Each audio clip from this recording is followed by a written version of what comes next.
झारखंड, आपके साथ मैं हूं शिप्रा झा। बुलेटिन में सबसे पहले बात करेंगे साइबर अपराधियों पर शिकंजा कसा गया है। सिम बॉक्स जब्त किए गए हैं और अब इस मामले को लेकर एनआईए की टीम जो है वो एक्शन में नजर आ रही है। एनआईए की टीम भुवनेश्वर पहुंची है। पुलिस कमिश्नर कार्यालय में बातचीत जारी है। आरोपी राजू मंडल से पूछताछ होगी। एनआईए की टीम अब आरोपी राजू मंडल से पूछताछ करेगी। सिम बॉक्स का बांग्लादेशी कनेक्शन भी सामने आया है और आपको बता दें मास्टरमाइंड अजदुर जमान का नाम जो है वो सामने आ रहा है। अजदुर जमान ने राजू को सिम बॉक्स दिए थे। बता दें कि बीते दिन रांची में साइबर अपराध से जुड़े एक बड़े मामले में ओडिशा पुलिस छापेमारी करने पहुंची थी। नामकुम थाना क्षेत्र के मौलाना आजाद कॉलोनी में रांची पुलिस के सहयोग से एक बड़ी कार्रवाई की गई थी, जिसमें 5 सिम बॉक्स सहित भारी मात्रा में मोबाइल सिम कार्ड को बरामद किया गया था। ओडिशा पुलिस की टीम आरोपी राजू मंडल को ओडिशा से लेकर रांची पहुंची थी। जांच के बाद सिम बॉक्स और सिम को बरामद कर टीम अपने साथ लेकर वापस गई। पूछताछ में राजू मंडल ने बताया कि बांग्लादेशी हैंडलर और रैकेट के मास्टरमाइंड अजदुर जमान ने सिम बॉक्स लगाए थे। जहां जहां सिम बॉक्स लगाए गए थे, पुलिस उन सब के बारे में अब जानकारी जुटा रही है। पुलिस का कहना है कि अजदुर जमान ने पश्चिम बंगाल में राजू मंडल को सिम बॉक्स दिलवाया था, जिसे राजू ने रांची में सेट किया था। तो ये बड़ा मामला सामने आया है क्योंकि बताया जा रहा है कि राजू मंडल सीधे बांग्लादेशी मास्टरमाइंड के साथ कनेक्टेड था, जिसका नाम आपको बताया जा रहा है कि जिस तरीके से ये पूरा गिरोह चल रहा है और इसमें सिम बॉक्स को लेकर ये खबर मिल रही है कि इसका इस्तेमाल न सिर्फ साइबर अपराध में किया जाता है बल्कि आतंकवादियों के को ऑपरेट करने में भी किया जा सकता है।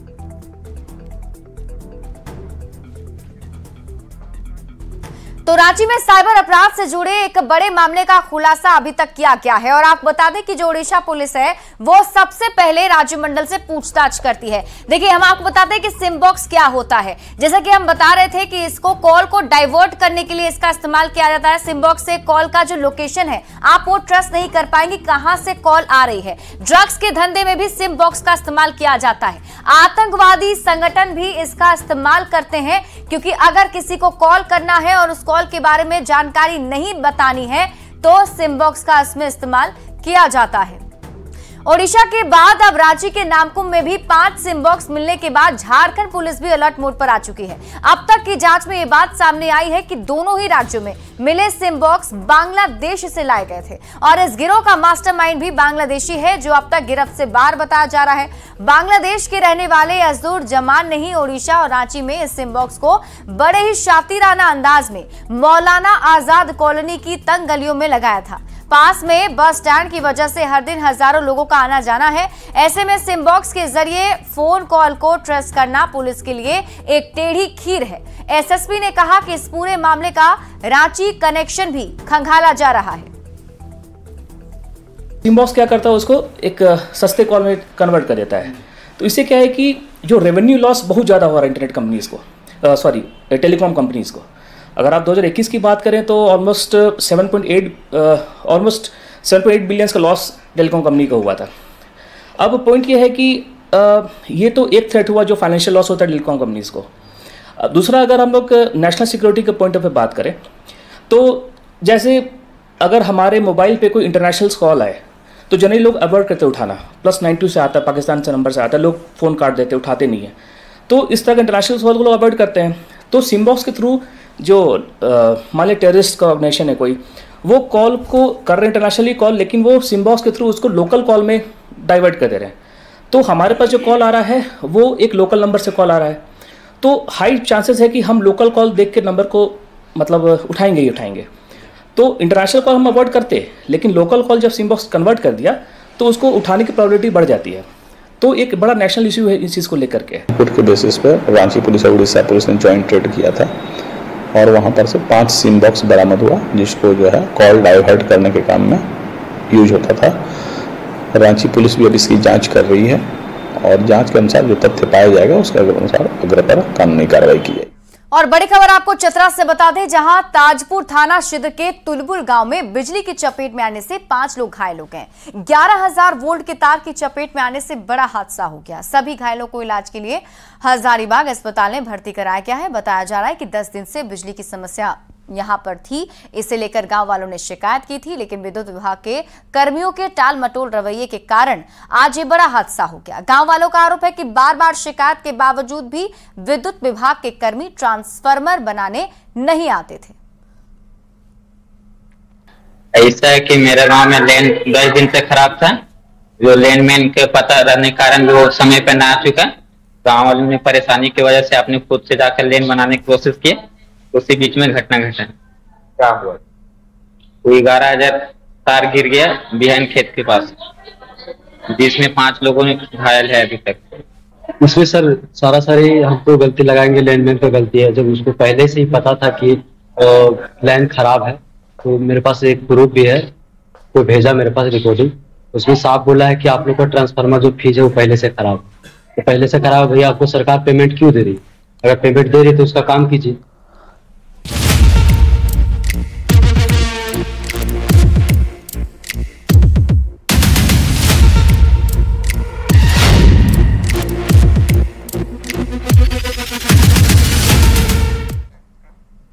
झारखंड के सबसे बड़े सियासी सस्पेंस से जल्द ही पर्दा उठने वाला है। झारखंड के पूर्व मुख्यमंत्री और शिबू सोरेन के भरोसेमंद साथी रहे चंपाई सोरेन ने दिल्ली से लौटने के बाद एक बड़ा बयान दिया है। बीती रात चंपाई सोरेन दिल्ली से कोलकाता पहुंचे और देर रात कोलकाता से बहरागोड़ा स्थित अपने घर पहुंचे।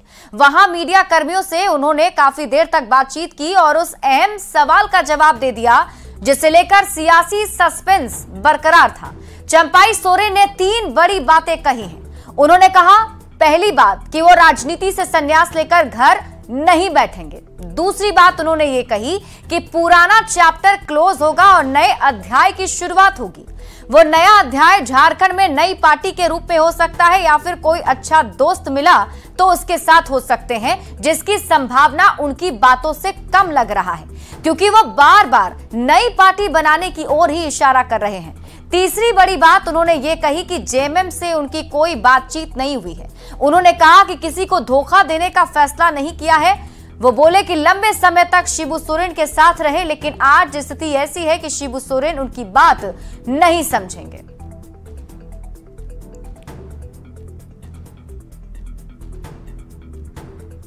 तो आपको बता दें कि पूर्व मुख्यमंत्री चंपाई सोरेन आगे क्या करने वाले हैं, इस पर सबकी नजर टिकी हुई है। यह सस्पेंस बरकरार है। हालांकि अब यह इशारा जरूर उनकी तरफ से किया गया है कि झारखंड में वो एक नई पार्टी बना सकते हैं।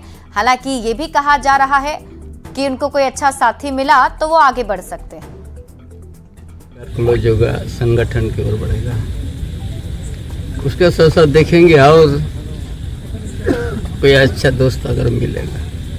हम सोचे थे संन्यास लेंगे, लेकिन इस हमारा समर्थक निश्चित तौर पे लोगों का प्यार बहुत ज्यादा है। प्यार, इनका प्यार है। उस बीच में हमने अपना पोस्ट करके अपना जो सोच पूरा प्रदेश, पूरा देश हमारा सोच को देख लिया है। उसी पर हम कायम हैं। शिबू सोरेन के नेतृत्व में लंबा समय उनके साथ हमने, लेकिन अभी वो स्थिति में नहीं है मेरा दर्द को समय। आपको बता दें कि पूर्व सीएम चंपाई सोरेन ने सोशल मीडिया प्लेटफॉर्म एक्स पर पोस्ट कर पहले 3 विकल्प की बात कही थी, जो आपको हम दिखा रहे हैं, जिसमें उन्होंने लिखा है कि राजनीति से संन्यास और नहीं लूंगा, नई पार्टी का गठन होगा या नहीं होगा। हालांकि इसको लेकर उन्होंने कुछ साफ नहीं किया, लेकिन इशारा वो जरूर करते नजर आए। साथ ही उन्होंने ये भी कहा है कि नए साथी अगर सफर में मिलते हैं तो उनके साथ वो आगे बढ़ सकते हैं। तो देखिए, अब 2 ही विकल्प बचे हैं, क्योंकि उन्होंने खुद ही कहा है कि राजनीति से वो संन्यास नहीं लेंगे। तो ऐसे में उनके पास 2 ऑप्शन है, ऐसा वो खुद कह रहे हैं। राजनीति संन्यास लेकर घर नहीं बैठेंगे तो नई पार्टी का गठन करेंगे, जिसकी संभावना उनकी बातों से ज्यादा लग रही है, या फिर नए साथी के साथ नया सफर शुरू करेंगे। पूर्व सीएम चंपाई सोरेन के सियासी चाल से झारखंड की राजनीति में भी भूचाल सा आ गया है। राजनीतिक पार्टियों के बीच बेचैनी बढ़ी हुई है। कोई चंपाई सोरेन को नसीहत दे रहा है तो कोई पाला नहीं बदलने की सलाह दे रहा है। बीजेपी बार्गेनिंग से बचने की बात कह रही है तो कांग्रेस बगावत को ठीक नहीं ठहरा रही। जेएमएम सम्मान की दुहाई दे रहा है तो झारखंड सरकार के मंत्री इरफान अंसारी विश्वासघात से बचने की बात कह रहे हैं। राजनीति में बहुत बड़ी बार्गेनिंग की बात होगी, बार्गेनिंग करेंगे तो कहीं ना कहीं उन्हें दिक्कत होगा, इसलिए बार्गेनिंग छोड़कर ये एक अच्छे विकल्प की तलाश करें। शाखाएं डाल से टूट जाती है, वो शाखाएं बिखर जाती है। इसके कई उदाहरण इस राज्य में है। स्वयं सीता सोरेन जी गुरुजी की पुत्रवधू, गीता कोड़ा, ऐसे कई नाम है जो अगर पार्टी छोड़े हैं तो कहीं ना कहीं उन्हें नुकसान हुआ है। ये उनका व्यक्तिगत स्वतंत्रता है, वो जो भी निर्णय ले। इतना जरूर है कि झारखंड मुक्ति मोर्चा में जो सम्मान मिला वो सम्मान किसी दूसरे जगह नहीं मिलेगा, और विरोधियों की साजिश में कहीं न कहीं उनका उस तरफ झुकाव अगर होता है तो उनके लिए आत्मघाती। आज संवारने की आवश्यकता है। आज मौका मिला है, लोगों ने हेमंत सोरेन जी पे विश्वास किया, हम लोग पे विश्वास किया, कांग्रेस पे विश्वास किया। हम लोग संवार रहे हैं और भाजपा का दाल यहाँ नहीं गलेगा। 2024 में हम लोग पुनः आएंगे। मैं चंपाई सोरेन जी से कहूँगा, आप गार्जियन हैं, अगर आपको लगता है कोई नाराजगी है तो घर की बात है, आप आइए, हम लोग बॉस से बात करेंगे, अपने राम से बात करके आपको दोबारा वो सम्मान देंगे।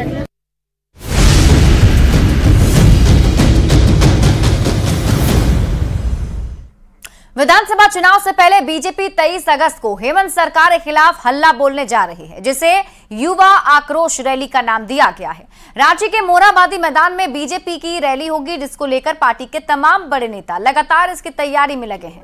रांची में नेता प्रतिपक्ष अमर बाउरी ने और कई नेताओं ने प्रचार रथ रवाना किया। इस मौके पर अमर बाउरी ने कहा कि युवाओं में हेमंत सरकार की वादा खिलाफी को लेकर गुस्सा है और युवाओं ने इस बार हेमंत सरकार को उखाड़ फेंकने का आह्वान किया है। नौकरियों के वायदे को पूरी तरह से अपने को ठगा हुआ के साथ जुड़े रहे। दूसरी तरफ बेरोजगारी भत्ता नहीं मिली। तीसरे, जो भी परीक्षाएं इन्होंने आयोजित की है सभी में उन्होंने नौकरियों को बेच दिया है। तो कुल मिलाकर के इस सरकार के विरोध में भयंकर आक्रोश है, जो जनाक्रोश में बदल चुका है। और युवा मोर्चा भारतीय जनता पार्टी के नेतृत्व में इस जनाक्रोश का विशाल प्रदर्शन मोरहाबादी के ऐतिहासिक मैदान में होना है। और झारखंड के इतिहास में न भूतो न भविष्यति छात्रों का इतना बड़ा आंदोलन है, मुझे लगता है कहीं देखने को दोबारा नहीं मिलेगा। भारतीय जनता युवा मोर्चा 23 अगस्त को आक्रोश रैली के जरिए मुख्यमंत्री आवास का घेराव करने जा रही है और इसे लेकर पूरे राज्य भर में तैयारी भी की जा रही है। 23 अगस्त को राज्य भर से कार्यकर्ता मोरहाबादी मैदान पहुंचेंगे, वहां से मुख्यमंत्री आवास के लिए कूच किया जाएगा और इसे लेकर पार्टी जहां तैयारी में जुटी है तो विपक्ष का कहना है कि चुनावी स्टंट है। हेमंत सोरेन की सरकार ने युवाओं को रोजगार भी दिया है। और जो घोटाला है नियुक्ति से संबंधित वो आपके सामने है। भारतीय जनता युवा मोर्चा के नेतृत्व में इस कार्यक्रम का गठन किया गया और संपूर्ण राज्य से जो युवक हैं अपना आक्रोश दिखाने के लिए, सरकार को झुकाने के लिए, सरकार से अपनी बात मनवाने के लिए वो वहाँ पहुँच रहे हैं।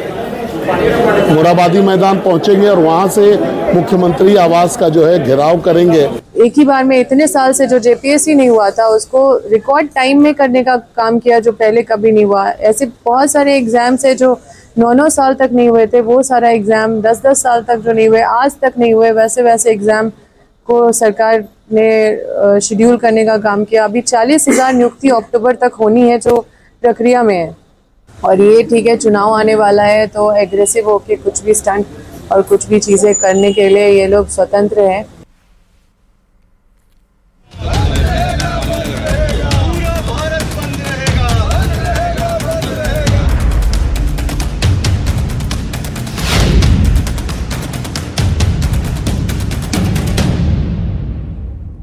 अनुसूचित जाति और अनुसूचित जनजाति के उपवर्गीकरण की अनुमति देने वाले सुप्रीम कोर्ट के फैसले के विरोध में आज भारत बंद बुलाया गया।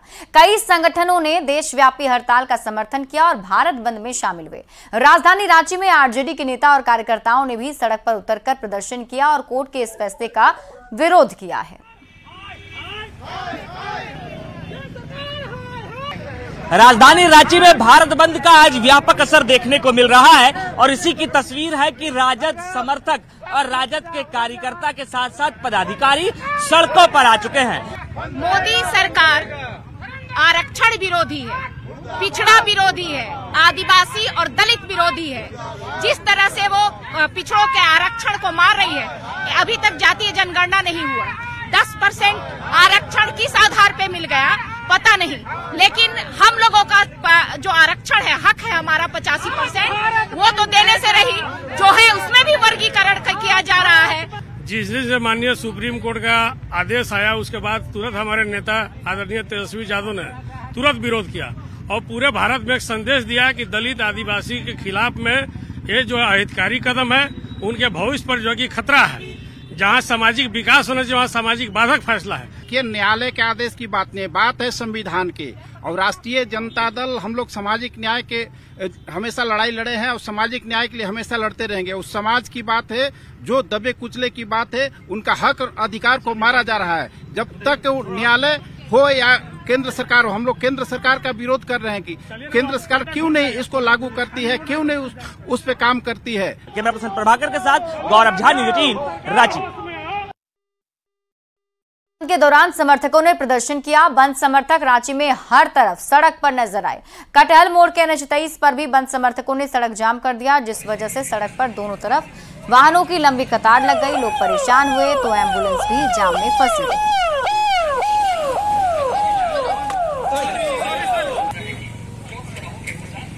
भारत बंद को देखते हुए रांची रेल मंडल में सुरक्षा व्यवस्था के पुख्ता इंतजाम दिखे। रेल मंडल के सभी स्टेशन पर आरपीएफ और जीआरपी की तैनाती की गई थी। बता दें कि फिलहाल रांची रेल मंडल से गुजरने वाली ट्रेनों का परिचालन पूरी तरह सामान्य है। सुबह से रांची आने वाली तमाम ट्रेनें अपने निर्धारित समय पर हैं। ये तो सुप्रीम कोर्ट का फैसला है, हम लोग उस फैसले पर मैं तो कमेंट्स कर नहीं सकता हूँ। जिनका अधिकार आहत होगा वो लोग अपना रोड पर आए हैं तो अपना उनकी अपनी लोकतांत्रिक तरीका है। हम लोग तो इनसे एक ही निवेदन करेंगे कि जो आम जन है उनको आने जाने में तकलीफ नहीं हो। भारत बंद के दौरान रांची रेल मंडल से गुजरने वाली ट्रेनें जो हैं फिलहाल उनका परिचालन सामान्य नजर आ रहा है। हम इस समय मौजूद है रांची रेलवे स्टेशन पर, जहां आप देख सकते हैं कि ट्रेनें लगी भी हैं, मालगाड़ी यहां से भी एक गुजरी भी है और जो भी परिचालन है अपने समय के अनुसार, निर्धारित समय के अनुसार जो है यहाँ से गुजर रही है। यात्री भी यहाँ पहुंचे हैं, ट्रेनों का इंतजार भी हो रहा है। तमाम ऐसे लोग हैं जिन्हें आज पता है कि भारत बंद है, क्योंकि भारत बंद के दौरान जो आरपीएफ की ओर से, जीआरपी की ओर से जो व्यवस्था की गई है, वो व्यवस्था फिलहाल जो है वो यातायात जो है, ट्रेन का जो परिचालन है वो सामान्य है। ये जो फिलहाल जो रांची रेल मंडल की बात करें, परिचालन कैसा है? और परिचालन सुचारू रूप से चल रहा है, कोई बाधा नहीं है और पैसेंजर को भी कोई दिक्कत नहीं है, सारी ट्रेन चल रही है जी। तो अभी तक कोई ऐसी खबरें जो कहीं पर ट्रेन को बाधित करने की कोशिश की गई हो रांची रेल मंडल आसपास कहीं पर? नहीं, ऐसी कोई खबर नहीं, कहीं से कोई रिपोर्ट नहीं है। सुचारू ढंग से हमारी ट्रेन चल रही है, पैसेंजर को भी आवागमन सुचारू रूप से हो रहा है। हम लोग लगे हैं इस चीज के लिए, व्यवस्था के लिए।